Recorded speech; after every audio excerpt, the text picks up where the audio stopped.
আর এটা কি? আর এটা কি? তাহলে আজকে ম্যাজিক করতে কি কি লাগছে? কাঁচের গ্লাস, বেলুন আর দেশলাই। এবার এই বেলুনটা ধর। বেলুনটা দিয়ে কাঁচের গ্লাসটা খুলতে পারবি? দেখ তো চেষ্টা কর হয় কি?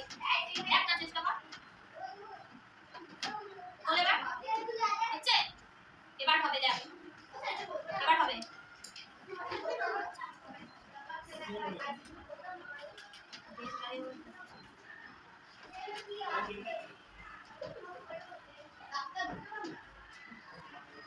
বাড়িতে বড়দের সাহায্য করবে, নিজেরা নয়।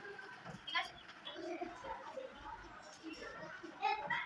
আগুন জ্বলছে মানে কি গ্যাস আছে ভিতরে?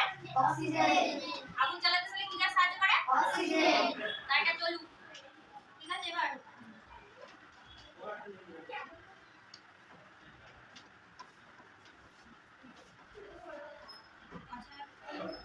আচ্ছা এবার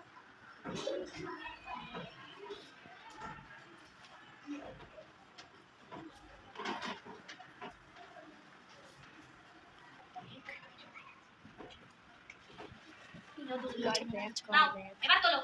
তুলে দেখো তো হয় কি? হয়েছে? প্রথমে কিন্তু তুলতে পারছিলাম না, তাই তো? এখন তুলতে পারছি তো? এখন খুব সহজেই আমরা তুলতে পারছি। দেখো, তুলে দেখো। তুমি এসো, তোলো। ওই জয়িতা স্যার। জয়িতা স্যার। বাহ, তাহলে একটা হাততালি দিয়ে দাও। সুন্দর। কি করা হলো? কেন হলো বলছি। প্রথমে যখন আগুনটা জ্বালালাম, গ্লাসের মধ্যে কিছুটা পরিমাণ বাতাস আছে। বাতাস তো বিভিন্ন গ্যাসের সংমিশ্রণ, সেটা আমরা আগে একটা এক্সপেরিমেন্ট করেছিলাম, সেখানে আমরা জেনেছি যে বাতাসে বিভিন্ন ধরনের গ্যাস থাকে। তাহলে আগুন জ্বালাতে অক্সিজেন লাগে, সেটা তো আমরা জানি। এবার যতক্ষণ দেশলাই কাঠিটা গ্লাসের মধ্যে জ্বললো মানে ততক্ষণ অক্সিজেন ছিল, তাই জ্বলেছে। এবার অক্সিজেনটা নিভে গেল মানে গ্লাসে যে পরিমাণ অক্সিজেন ছিল সেটা পুড়ে গেছে, তাই দেশলাই কাঠিটা নিভে গেছে। এবার যখনই আমি বেলুনটা দিয়ে গ্লাসের মুখটা চেপে ধরলাম তখন কি হলো?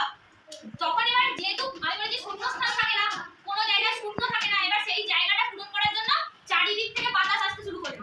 বাতাস এসে কি করবে? ওই খালি যে অক্সিজেনের যেখানে কি হলো শূন্যস্থান তৈরি হয়েছিল সেই জায়গাটা পূরণ করার জন্য। এবার বাতাস কি করছে? বেলুনটাকে চাপ দিচ্ছে।